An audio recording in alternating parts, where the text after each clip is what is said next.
Hey folks, so last week, after one of the Keystone classes, the AI for Operations classes, I had a founder pull me aside and ask a really good and vulnerable question, which was, I hear you that we should be using AI to defend the moat, to defend the competitive advantage of the business or to enhance the competitive advantage of the business. But straight up, I don't know that I know what my competitive advantage is.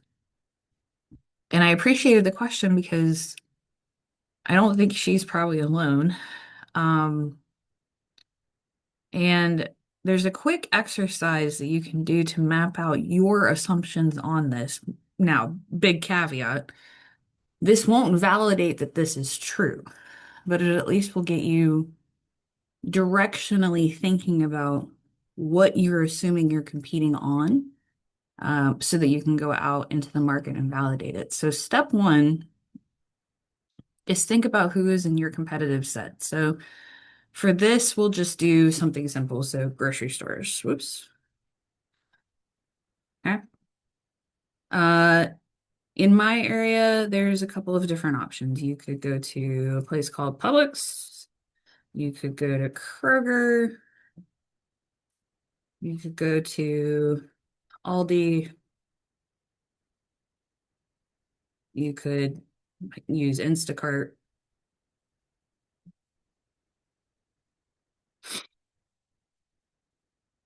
right?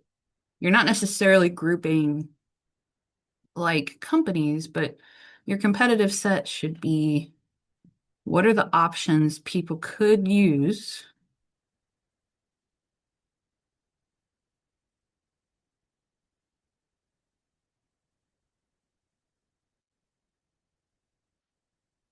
that aren't my firm or my service, okay?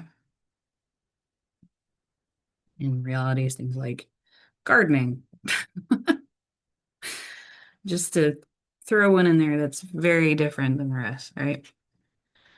All right, so then let's pretend you've been exhaustive here. And word of caution, you have to be very honest with yourself about what the choices are for your ICP, for your ideal consumer. A lot of founders get caught in this trap of, oh, we're a unique snowflake. There's nobody else that can do what we do. We are the only option.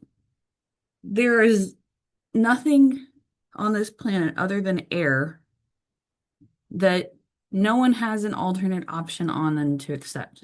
They could choose to keep doing what they're doing. They could choose an alternative service provider. They could choose not to take action to fix this problem at all. Grocery stores is a little bit easier. This is really more about food acquisition, but we'll keep it to grocery stores for simplicity. Okay. All right. So if you've been honest with yourself about what your competing options are, then step number two is to come over here and map out what do you think the decision points are for your average consumer that drives them to pick your service. So for grocery stores, probably cost. Maybe it's how nearby it is. Maybe it's how clean the facility feels or how much variety there is of the food you want, or maybe it's how fresh the produce is. Um, Maybe it's just the overall experience, et cetera, et cetera. You can list as many of these as you want. And then from on this side, we're going to put this just basic, basic. We're going to make this a 1 to 10 scale where 1 is, really poor fit on that dimension and 10 is really hitting it out of the park. Okay. So then from here, what you want to do is map out for each of your alternatives where you think they fall. So for the sake of this exercise, I'm just going to do these two. So for me, Publix in our area is just absolutely terrible on costs, like easily one of the most expensive in the area. But they are right next to my house. And always I can count on them to be super clean. So for each of these criteria, I'm just mapping like they get a 1 on cost, they get a 10 because they're literally next door. I could walk. They're always clean. I can count on them to be nice. They have a really decent selection of variety. Produce is always fresh. And the experience, I'd say it's generally a good experience. I don't have any complaints. Okay. And then you draw connecting lines. Let's see if I can get Mirror to behave.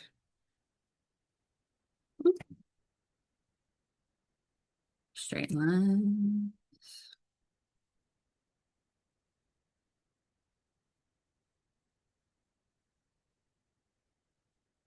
Okay.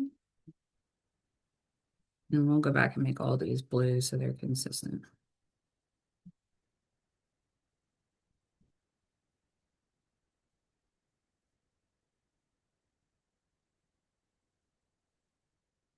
Okay. All right. So let's pick Aldi as our next one. So we'll make Aldi my little icon. So Aldi kicks butt on cost for me. Like I've gone there more and my grocery bill's gone down by at least half. Seriously. But they are probably a 20-minute drive for me. So not terrible, just, a little inconvenient.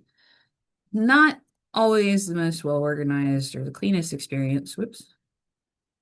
And, fairly mid variety. I need to know that I'm going to get a type of thing and not like a particular type of like maybe it's spaghetti sauce, but it's not like one type of spaghetti sauce. I don't really know. I feel like I don't know, I'll put it here. But the experience is fine.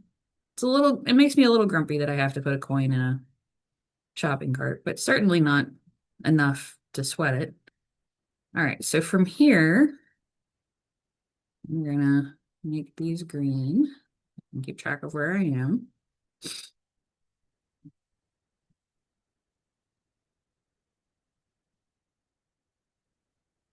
Right? So if I'm Publix, what jumps out at me on this is that I am sure as heck not competing on price, right? I'm competing on we're close by, we're convenient, you'll have a great experience with our team. So if we were literally just comparing Aldi and Publix, anything in this area, which, for the sake of clarity here, uh, anything in this area would be their competitive advantage, right?